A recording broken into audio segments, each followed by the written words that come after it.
Let's talk about LSU going on the road to Arkansas. LSU 5-1 against all odds right now. Arkansas 4-2. This line against all odds. Yeah, this line is -2.5 LSU over under 55.5. You can get Arkansas money line for +120. Any takers?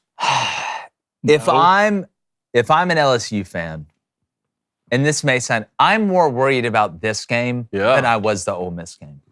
I'm way more worried about it for a couple reasons. One, you're coming off one of the highest highs, right? Beating Ole Miss in overtime. And I always say it was harder to get our guys up to play well the week after a big win than it was after a tough loss.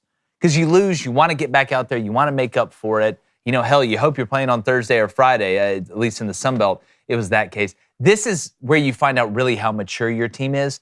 But another thing is Arkansas, again, has been, and listen, I didn't think Arkansas was going to do this at all. Arkansas is like a phoenix that has risen from the ashes, all right? And they're better than what we thought they were going to be for a couple reasons. The coordinators have been incredible. He hit the lottery with Travis Williams and Bobby Petrino at the same time.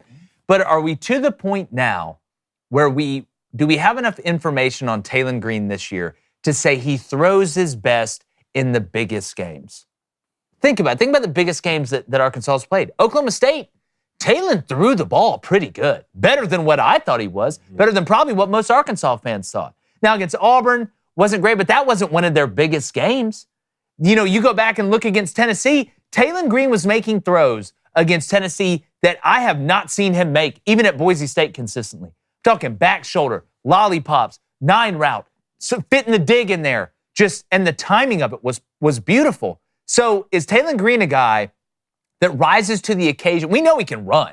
That's not the question. That rises to the occasion as a thrower in the biggest games. And make no mistake, this is the biggest game in a long time for Arkansas. Because let's not forget, this is a rivalry game now. Yeah. This is like, there's no love lost in between these programs. And now if you're Arkansas, you're sitting there and you're saying, we got one SEC loss.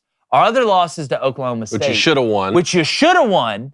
All right, you win this game against LSU. What's the rest of Arkansas' schedule? Can you already got it pulled up. Well, what do you got? All right, you obviously have LSU this weekend, then you're at Mississippi State. Yeah. You have Ole Miss at home. Yeah. Texas at home. Yeah. Louisiana Tech at home, and you finish the year at Missouri. Bowling for sure. Well, I mean, not even that. Your big games are at home. Like, if you're Arkansas, the conversation's changed. And this week, it can really, really change.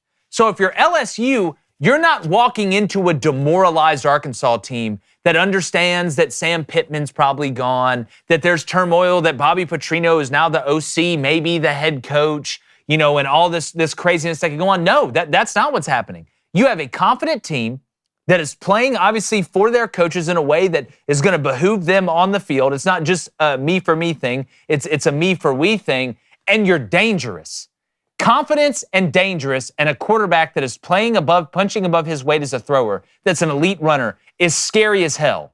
Because say what you want about Ole Miss, but Jackson Dart, who's not the best runner in the world, ran up and down on LSU when he wanted. So don't think for a second that Taylor Green is not going to be running up and down this field. If I'm an LSU fan, I'm worried to death about it. You're going to see how mature your team is. But if I'm Nussmeier and them, it's bombs over Baghdad again.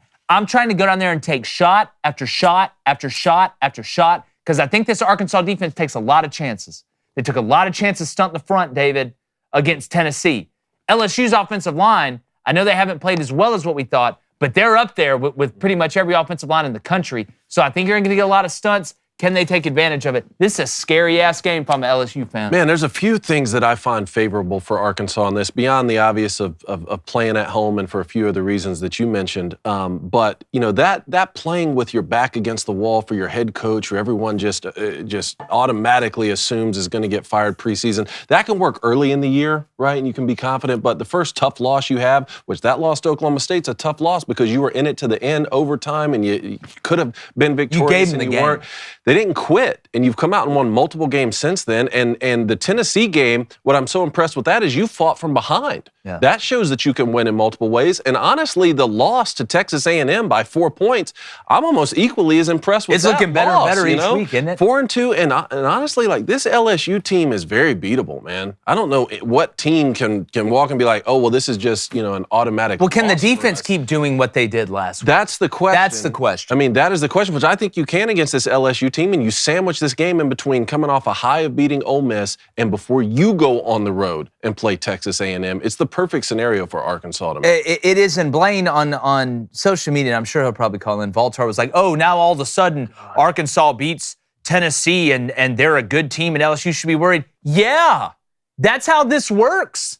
You find out information each week, but we got enough now. We're on to week 8.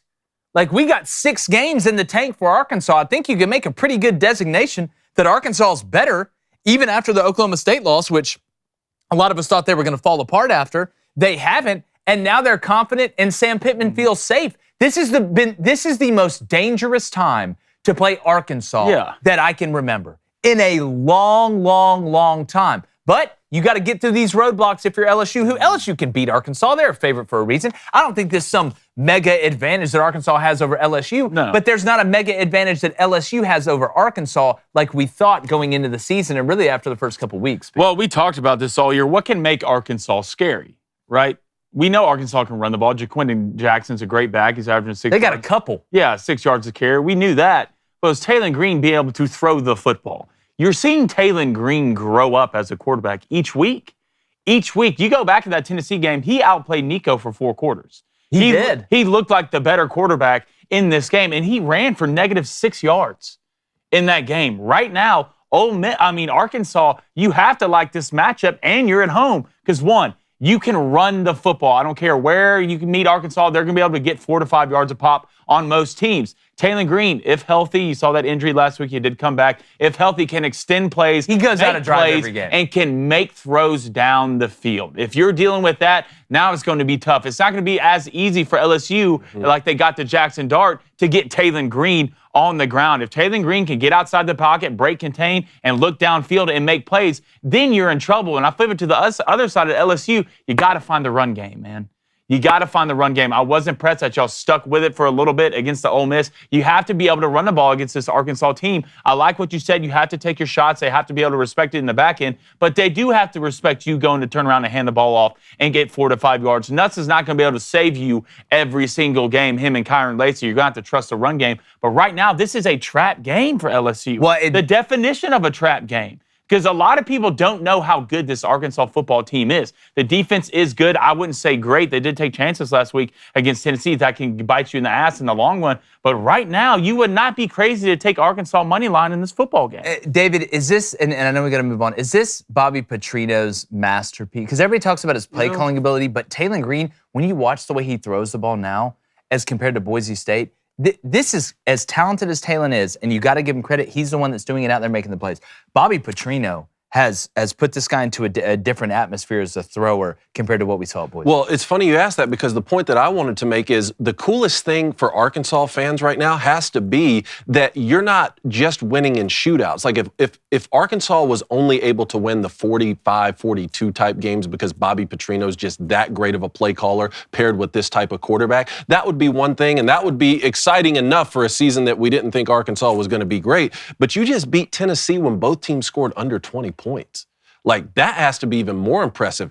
Arkansas is like, hey, we can give it to you any sort of way that you wanted. We were right there against Oklahoma State. We were right there against Texas A&M. Like, we'll take on any comers. This is the type of win where you can't move on from Sam Pittman after this. I think it's unless there's an absolute fall off at the end, he's coming back. The question is, can you hold on to your coordinators? That's the question. Yeah, and we can bring up Bobby Petrino all we want, especially last week, but T-Will, oh, yeah. From a play call, you want to talk about perfection from a play calling standpoint, buddy, he was guessing Heupel's every move. Mm-hmm. Every move, the slants, the stunts, the coverage in the back end, playing the games and the safeties, taking chances, certain risk at certain moments in the game.